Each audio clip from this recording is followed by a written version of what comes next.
The theater lights dimmed just enough to make the air feel heavier, like everyone inside instinctively knew something unforgettable was about to happen. Cameras slowly swept across the audience, past nervous faces and hopeful eyes, before stopping on Simon Cowell. He leaned back in his chair, arms crossed, wearing that familiar expression of calm authority, until the host's voice cracked slightly while announcing the next contestant. "This next performer," the host said, pausing, "has a story that even the judges don't know yet." In that moment, something shifted. If you've ever felt goosebumps before a performance even begins, this was one of those times.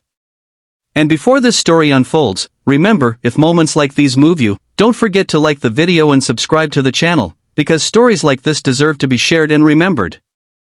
A young man walked onto the stage, no older than 22, slim build, simple clothes, eyes filled with a mix of fear and determination. His name was Miguel. He bowed respectfully to the judges and the audience, his hands trembling slightly as he gripped the microphone. Simon gave a polite nod, expecting another hopeful singer chasing a dream. But there was something different in Miguel's posture, something heavier than nerves. When asked why he joined Pilipinas Got Talent 2025, Miguel swallowed hard before answering. "I'm here," he said softly, "because of a song, and because of my father." The judges exchanged glances. Simon leaned forward just a bit. Miguel explained that he grew up in a small coastal town, raised by his mother alone. Life was never easy. His mother worked long hours, sewing clothes by hand, often singing while she worked. One song followed Miguel through every stage of his life, Anak.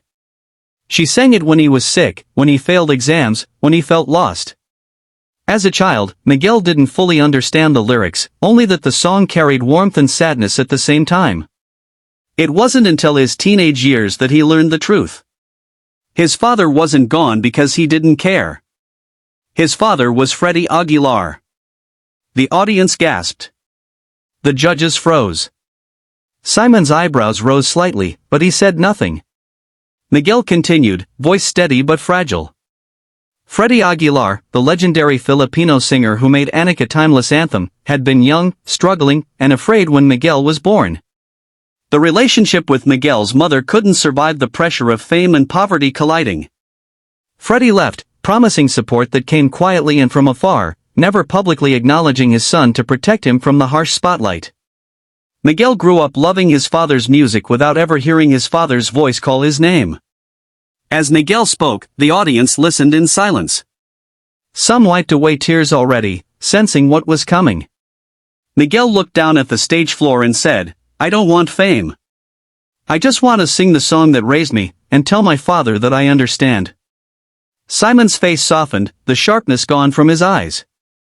The music began, simple guitar chords, slow and familiar. The first note Miguel sang wasn't perfect, but it was honest.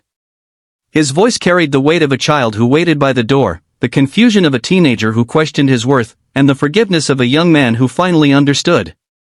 When he reached the chorus of Anak, his voice cracked, not from lack of skill, but from emotion too big to control.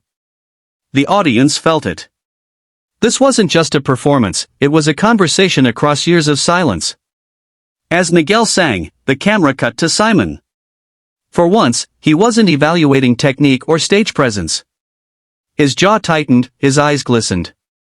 He had heard thousands of singers, but this was raw truth wrapped in melody. When Miguel reached the final line, he closed his eyes, tears streaming freely, and let the last note fade into silence.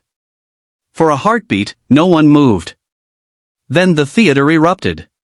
The audience stood as one, applause crashing like waves. The judges rose too. Simon stood slowly, hands pressed together, clearly struggling to find words. When the applause finally softened, Simon spoke. His voice was quiet, almost reverent. "I've heard this song many times," he said, "but tonight, I heard it for the first time." Simon looked directly at Miguel and continued. He spoke about parents, about mistakes, about how time has a way of teaching lessons we ignore when we're young. "Music," Simon said, "is supposed to tell the truth. And tonight, you did that. Not as Freddy Aguilar's son, but as your own artist." Then something unexpected happened. The host returned to the stage, holding a phone. "Miguel," she said gently, "there's someone who wants to say something to you." The screen behind them lit up, revealing an older man with familiar eyes, Freddy Aguilar himself. The audience gasped again, louder this time. Freddy's voice trembled as he spoke. He apologized, not with excuses, but with honesty. He said he had been afraid, young, and unworthy in his own eyes. He admitted his regrets, his silence, and his pride. "Anak," he said, voice breaking, "you sang my song better than I ever could. Because you lived it." Miguel fell to his knees, crying openly, the years of unanswered questions finally finding peace. The judges, the audience, even the crew behind the cameras were in tears.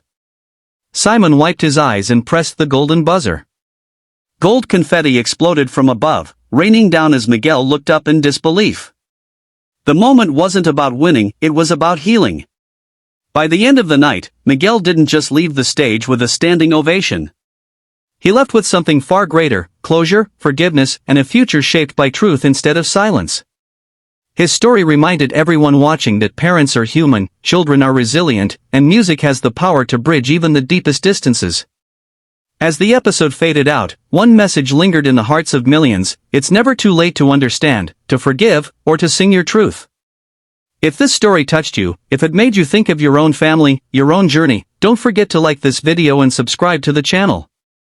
Because somewhere out there, another story is waiting to be heard, and you might be the reason it reaches the world.